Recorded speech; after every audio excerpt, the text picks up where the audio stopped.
Hello, everyone. Welcome to Reddit Visuals. I used to believe that if you stayed calm, did the right thing, and showed up when it mattered, people would eventually see your value. I learned the hard way that some people only understand worth when it's backed by authority. I'm not going to pretend I'm perfect. I'm not. But I am consistent. And for a long time, I thought consistency counted for something. I've been married to my wife, Claire, for 6 years. When we met, she had 2 kids from her previous marriage, Josh and Emily. They were 14 and 16 back then, old enough to be set in their ways, old enough to remember their biological father clearly, but still young enough to need structure, rides, meals, homework help, and someone who showed up every single day. Their dad, Mark, wasn't evil. He was just absent. Conveniently absent. The kind of absent that shows up for the fun stuff, birthday dinners he didn't plan, graduation ceremonies he didn't help prepare for, but vanishes when there's actual work to be done. Missed pickups became his signature move. Promised weekends turned into something came up texts sent 20 minutes after he was supposed to arrive. You know the type. He loved the title of father, loved the social media posts about my kids, but hated the responsibility that came with it. I didn't try to replace him. That would have been stupid and arrogant. I never asked them to call me Dad. Never pushed for Father's Day cards or emotional declarations. I just did the work. The invisible, unglamorous work that keeps a household running. I paid for Emily's braces when Mark's child support check was 3 months late again. I fixed Josh's laptop at 2 in the morning before a major school project was due because he'd spilled energy drink on the keyboard. I handled emergency room visits when Josh broke his collarbone during basketball practice. I learned the insurance system inside and out, navigated parent-teacher conferences, figured out which forms needed which signatures. I was the one who knew Emily needed lactose-free milk and would get stomach cramps if she forgot. I was the one who knew Josh panicked during thunderstorms because of some childhood trauma he never wanted to talk about, so I'd check on him during storms even though he was 17 and supposedly too old for that. I was the one who remembered guitar practice was Tuesdays and Thursdays, that Emily had a nut allergy, that Josh's anxiety kicked in before big tests. And for years it felt like that effort mattered. Not dramatically, not with speeches or tearful thank yous, but with quiet acceptance, small nods, the occasional thanks mumbled while walking past. I'd take Emily to her friend's house and she'd say, "See you later," instead of just slamming the door. Josh would ask my opinion on college applications, little things that felt like progress. Until it didn't matter anymore. The shift didn't happen all at once. It never does. Disrespect is like water damage. It seeps in slowly, almost unnoticeable at first, until suddenly you realize the whole foundation is rotted through. It started small. Josh began rolling his eyes when I spoke at dinner. Emily stopped responding to my texts unless she needed something, a ride, money, permission to go somewhere Claire wasn't around to ask. Family decisions that used to include me were suddenly being made between mom and the kids. I'd hear about weekend plans after they'd been finalized. Big purchases Josh wanted, Emily's new laptop, discussed and decided before I even knew they were considerations. Claire would defend them. "They're just getting older," she'd say. "Teenagers need independence. They're trying to figure out who they are." And I told myself that was normal. I didn't want to be the insecure stepfather demanding gratitude for doing what any decent human would do. I didn't want to be the guy who needed constant validation.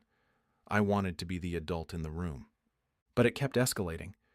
Josh started openly contradicting me in front of his friends. "That's not how it works," he'd say, with this condescending tone that made my jaw clench.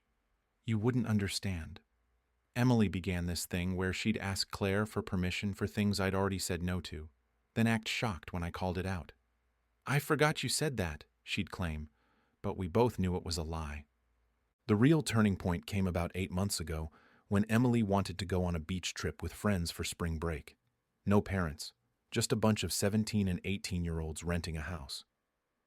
I said no, firmly, explained the reasons, liability, safety, the fact that I didn't know most of these kids or their decision-making skills. Emily went to Claire, then she went to Mark. Mark, who hadn't paid child support in 4 months, who'd missed Emily's last 3 volleyball games, who couldn't name her best friend if his life depended on it, He told her yes, told her it sounded fun, and that she deserved to have experiences. Emily threw that in my face. My actual dad thinks I'm mature enough. Maybe you're just controlling. That word. Controlling. Like setting reasonable boundaries for a minor was authoritarianism. Claire eventually backed me up, but the damage was done. The message was clear. When my authority was inconvenient, they'd shop around for someone else's approval. And Mark was always happy to be the fun dad who said yes, because he'd never be the one dealing with the consequences. Then came the emergency that changed everything. It was a Tuesday afternoon in March. I was at work in the middle of a meeting when my phone started buzzing. Hospital. Unknown number. I excused myself and answered. Is this David Richardson? Yes. This is County General Hospital. We have Margaret Sullivan here, your mother-in-law. She's been admitted following a collapse at her home. You're listed as an emergency contact. Are you able to come in? My stomach dropped. What happened? Is she okay? The doctor will explain when you arrive, but you should come soon. I didn't hesitate. Told my boss there was a family emergency, grabbed my keys and drove. Margaret lived about an hour away in a small house she'd refused to leave, even after her husband died. Stubborn independence ran in Claire's family. I called Claire on the way. She was in a training session at work, phone off. I left a message, called again. Nothing. Texted her. Your mom collapsed at County General, heading there now. When I arrived at the hospital, I practically jogged to the emergency department. That's when I saw them. Josh and Emily were in the waiting room, and Mark was there. That stopped me cold. Mark, who I hadn't seen in person in almost 8 months. Wearing a polo shirt like he'd just come from a golf course, looking awkward and out of place, but definitely present. I walked up, adrenaline still pumping, put my hand on Josh's shoulder. What's going on? Have you talked to the doctor? How's your grandmother?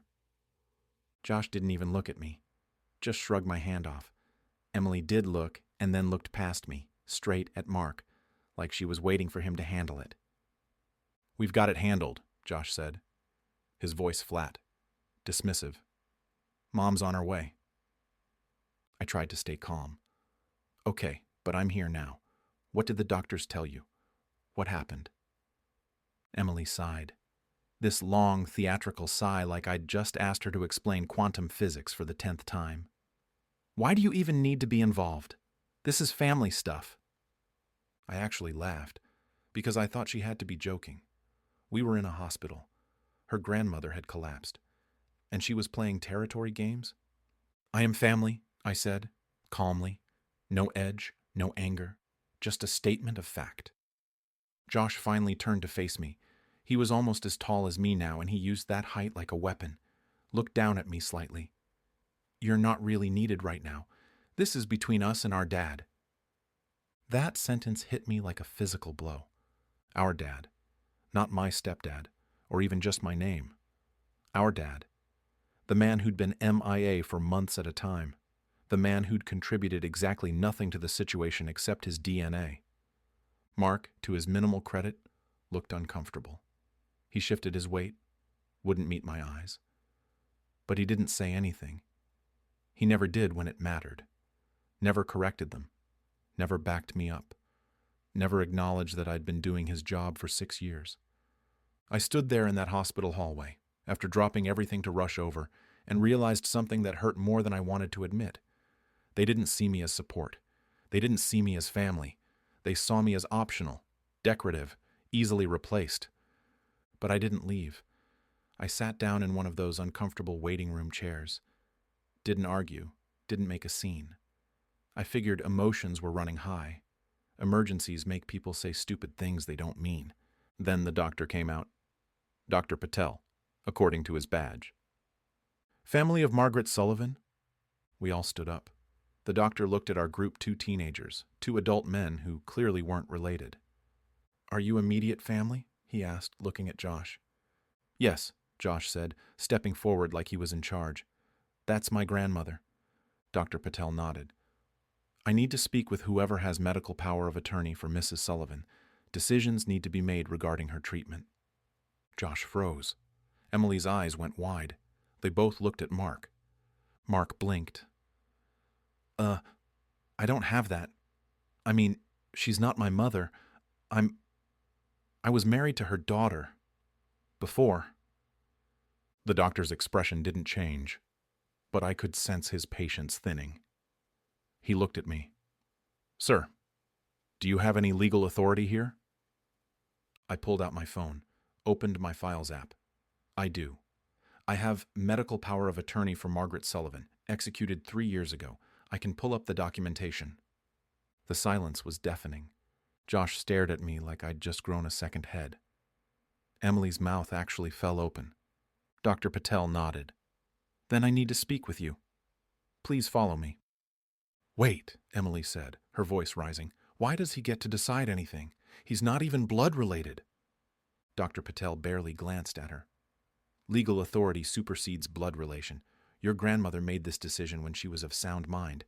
If you have questions about her choices, that's a family matter, not a medical one. I followed Dr. Patel down the corridor. Behind me, I could hear Josh starting to argue, Emily's voice getting shrill, Mark trying to calm them down and failing spectacularly.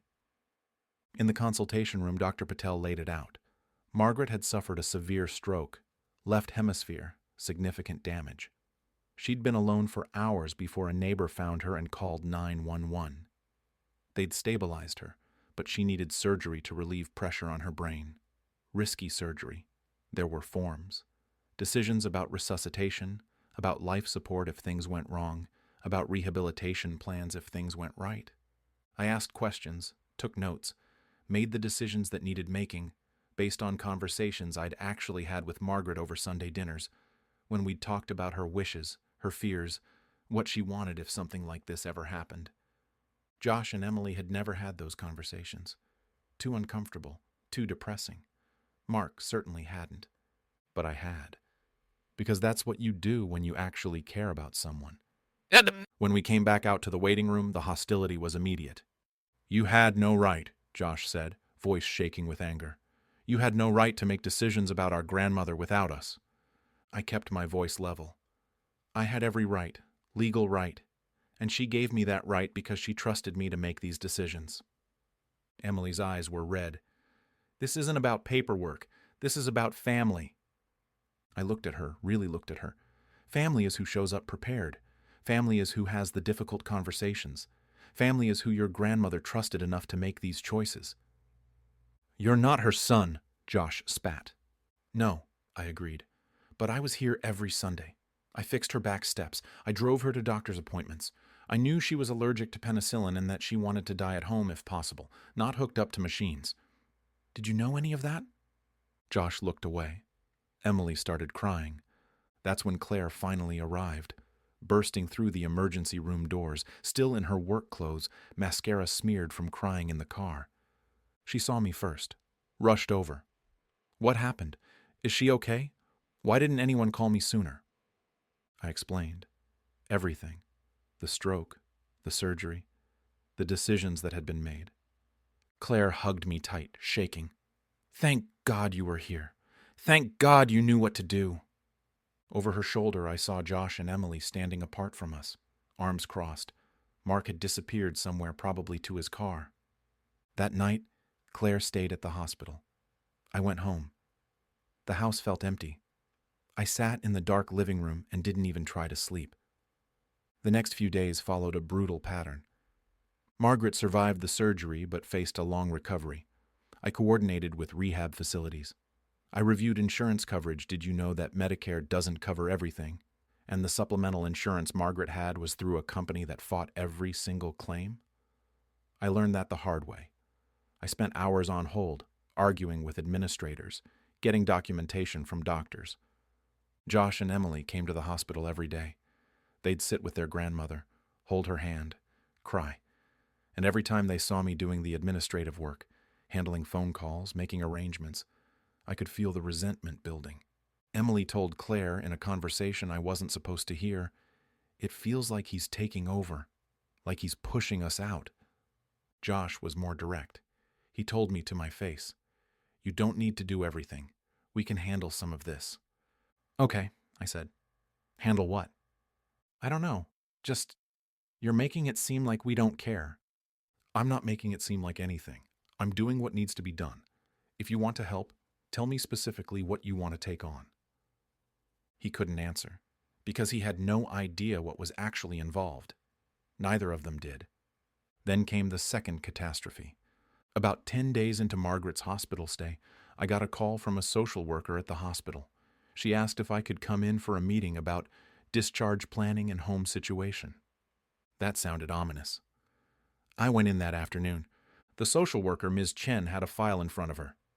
"Mr. Richardson, we've been trying to arrange for home health care for Mrs. Sullivan, but there's an issue with her residence." "What kind of issue?"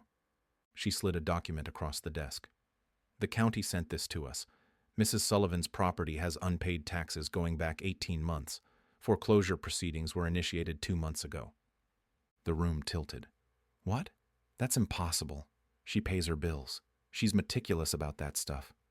The notices were sent to an email address registered to the property. They went unanswered. The county attempted phone contact multiple times. There's a court date scheduled for next month. I stared at the paperwork.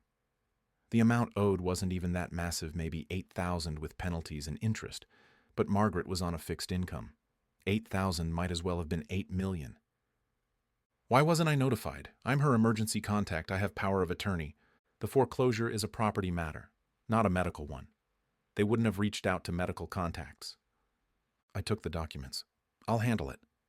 "There's something else," Ms. Chen said carefully. "When we initially contacted family members about Mrs. Sullivan's living situation, her grandchildren mentioned they were aware of the property tax issue." My blood went cold. "They what?" "They indicated they'd been monitoring the situation. They thought perhaps their father might address it." I called Josh immediately after leaving that meeting. He didn't answer. Emily didn't answer. I texted, "We need to talk. Now." 3 hours later, they showed up at the hospital. Mark came with them, which told me everything I needed to know about who they'd been strategizing with. "You knew about your grandmother's house," I said without preamble. "You knew she was about to lose it." Josh had the decency to look uncomfortable. Emily went on the defensive immediately. "It wasn't your problem," she said. "This is between our family and the county." "It absolutely was my problem. It's my wife's mother. Why didn't you tell anyone?" Josh crossed his arms. "We thought Dad could help. He said he knew someone in the county office." I looked at Mark. "Did you? Did you know someone? Did you do anything?" Mark couldn't meet my eyes. "I made some calls. It was complicated." "You did nothing," I said flatly. "You did absolutely nothing, and you let them think you were handling it." "Don't talk to my dad like that," Emily snapped. That's when something in me fundamentally changed. Not loudly, not with yelling or threats, but decisively, completely. "Here's what's going to happen," I said, my voice eerily calm. "I'm going to fix this. I'm going to contact the county, negotiate a payment plan, and front whatever money is needed to stop foreclosure. I'm going to save your grandmother's house. But from now on, I'm only acting in my official capacity. I'm only doing what I'm legally empowered and obligated to do. Nothing extra, no favors, no going above and beyond." Josh laughed. Actually laughed. "What's that supposed to mean?" "It means you decided I was irrelevant, so I'll behave accordingly." Emily rolled her eyes. "You're being dramatic." "You'll see," I said. I wasn't bluffing. I called the county tax office the next morning. Explained the situation: elderly woman, medical crisis, first-time delinquency. They were surprisingly understanding. Set up a payment plan. I paid the first installment myself, over $3,000, to stop the immediate foreclosure threat. I documented everything. Every receipt, every email, every phone call, built a file. The next family meeting, I brought printouts. Laid them out on the table in front of everyone. Claire, Josh, Emily, and yes, Mark had shown up again. "Here's what I've handled in the past 2 weeks," I said, walking them through it. Medical decisions, insurance claims, rehab facility arrangements, physical therapy schedules, the property tax situation, home modifications needed for Margaret's return. Everything. Claire was crying by the end of it. "I didn't realize it was this much. I didn't know you were doing all of this." "That's the problem," I said, looking at Josh and Emily. "Nobody realizes what I do." So I'm changing how I operate. From now on, I will only act where my legal authority is recognized. If you need something and I don't have explicit power to do it, I won't. You'll figure it out yourselves. Josh scoffed. That's petty. It's practical, I corrected. You wanted your dad involved? Let him be involved. You wanted me out of family decisions? I'm out. Mark shifted uncomfortably. He was starting to realize what this meant, that people might actually expect him to do something. The first consequence came within 48 hours. The rehab facility called Josh directly. Apparently, they'd listed him as a contact. They needed a deposit for Margaret's admission, $2,000 up front. Josh tried to access Margaret's bank account. Couldn't. No authorization. Called me. I need access to Grandma's account, he said, trying to sound authoritative. Why? The rehab place needs money. How much? $2,000. Have you tried asking your dad to cover it? Silence. He doesn't have that kind of cash right now. I see. Well, I'll handle the authorization paperwork. It should process in 5 to 7 business days. What? They need it now. Then your dad should handle it. This is family stuff, remember? I'm not really needed. Don't be an asshole about this. I'm not being anything. I'm respecting the boundaries you established. 5 to 7 business days. He hung up on me. The rehab facility called me an hour later because Josh had apparently made a scene. I authorized the payment, but I took my time about it. Let them sweat for a day. Emily ran into a similar wall trying to schedule home health care services, needed someone with medical power of attorney to sign off, called me in a panic. I need you to sign these forms. What forms? For the home care nurses. They won't start without authorization. When do they need it? Tomorrow. I'll get to it when I can. I'm pretty busy. This is for Grandma. I understand. I'll prioritize it appropriately. Should have it done within 3 business days. 3 days? She's coming home in 2 days. Then perhaps your dad can figure out an alternative arrangement. She tried to get Claire to pressure me. Claire, God bless her, had finally had enough. You made this bed, she told Emily. You told him he wasn't needed. Now deal with the consequences of that. Mark tried to step in exactly once. He called a home health agency himself, tried to set up services. They asked for his relationship to the patient. I'm her former son-in-law. They politely explained he had no legal standing. They'd need authorization from the person with power of attorney. He called me. David, come on, this is getting ridiculous. What is? You're blocking everything. I'm not blocking anything. I'm following proper procedures. If you'd like to establish legal authority, you're welcome to hire a lawyer and petition the court. That's insane. I can't afford that. Then I guess you're not that invested in helping. He hung up, didn't call again. The social repercussions were even better. Extended family started asking questions. Claire's sister called. Why is everything taking so long? Why isn't Josh handling more? Where's Mark? The truth came out in pieces, then in a flood. People started seeing patterns they'd ignored for years. Who showed up to holidays with dishes and helped clean up versus who showed up late and left early, who remembered birthdays without Facebook reminders, who handled problems versus who created them. Mark's reputation, which had been protected by his distance and charm, collapsed. People started remembering all the times he'd flaked, all the promises he'd broken, all the child support he'd skipped. Emily's volleyball coach called me about an issue with her scholarship application. Apparently, Emily had listed Mark as her primary guardian on the form, which conflicted with other documentation. The coach was confused about why the information didn't match reality. I didn't throw Emily under the bus, but I did clarify factually who had been handling her education, finances, and logistics for the past 6 years. The coach thanked me and mentioned he'd be having a conversation with Emily about integrity. Josh's college application got flagged because his financial aid forms were inconsistent. He'd listed Mark's income or lack thereof, but then listed me as his stepfather who'd been supporting him. The financial aid office wanted clarification. Josh had to sit down and explain, in detail, to a financial aid counselor that his biological father contributed essentially nothing, while his stepfather, whom he'd been dismissing, had paid for everything. That counselor apparently gave him quite a talk about gratitude and perspective. The final humiliation came during a discharge meeting at the hospital. The entire care team was there. Doctors, nurses, social workers, physical therapists, the hospital's patient advocate.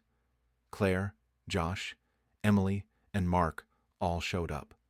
The director of the care team addressed the room. We've prepared a comprehensive discharge plan for Mrs. Sullivan. It requires coordination between multiple services and consistent oversight. We'll need to work through the authorized decision maker. Josh spoke up immediately, but this time his tone was different, resigned, almost defeated. That's him, he said, pointing at me. David has the authority. No sarcasm, no resentment in his voice, just exhausted acceptance. The director nodded at me.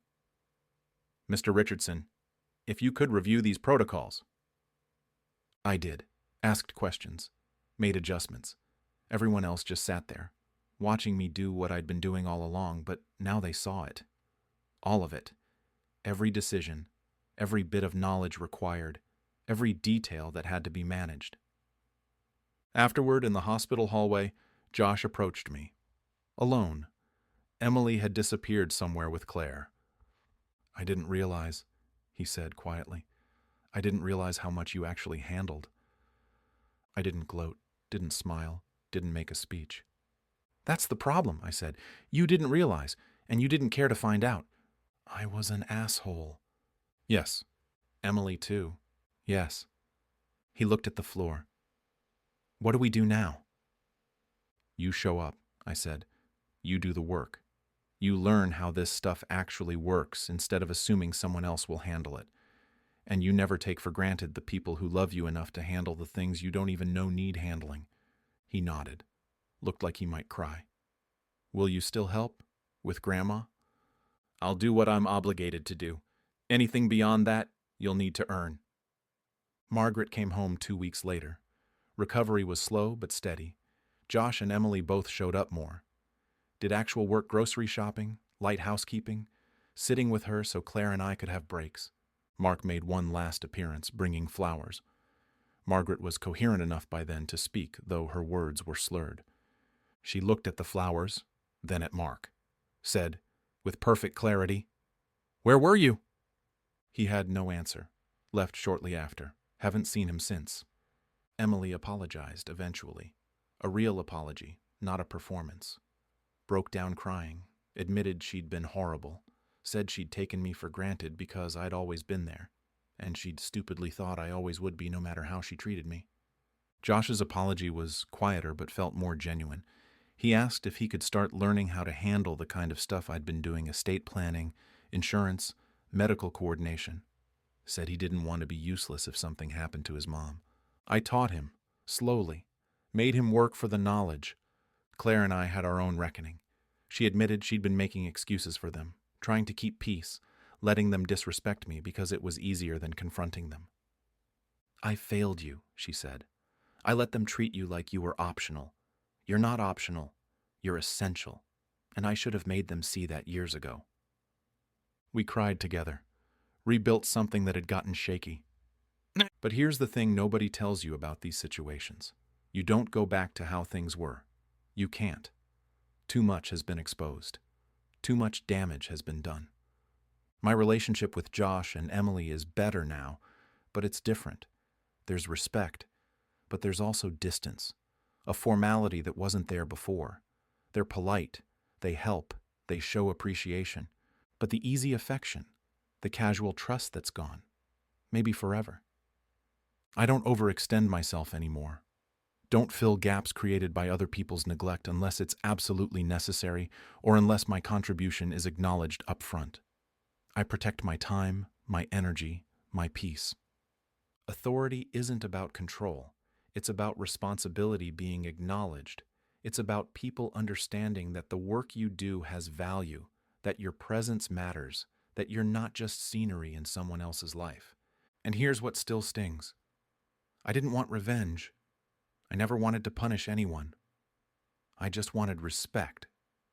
I wanted them to see me, to value what I contributed, to understand that love without respect is hollow. But sometimes the only way people learn the difference between what they want and what they need is through consequences. Sometimes you have to step back and let the system do what systems do, expose who actually holds things together. Was I petty? Maybe. Was I justified? I think so. Would I do it again? In a heartbeat. Because here's the truth they don't put in greeting cards: being the dependable one, the responsible one, the one who shows up that makes you invisible until you stop. And then suddenly everyone realizes the house of cards only stood because you were the foundation. So I'll ask you, was I wrong for stepping back and letting authority speak for me? For letting them feel the weight of consequences instead of cushioning them from reality? Or would you have done the same after being dismissed during a crisis, after years of thankless work? Drop a comment and tell me what you would have done in my place. Would you have been more forgiving? More harsh? Would you have left entirely? And if this story resonated with you, if you've ever been taken for granted by people you loved, if you've ever had to set boundaries that felt cruel but necessary, hit that like button and subscribe to Reddit Visuals. It really helps the channel grow, and it lets us keep bringing you stories that hit hard, feel real, and make you think about the complicated relationships we all navigate. Because family isn't just blood, it's who shows up. It's who does the work. And sometimes, it's who has the paperwork to prove they actually give a damn. Thanks for watching.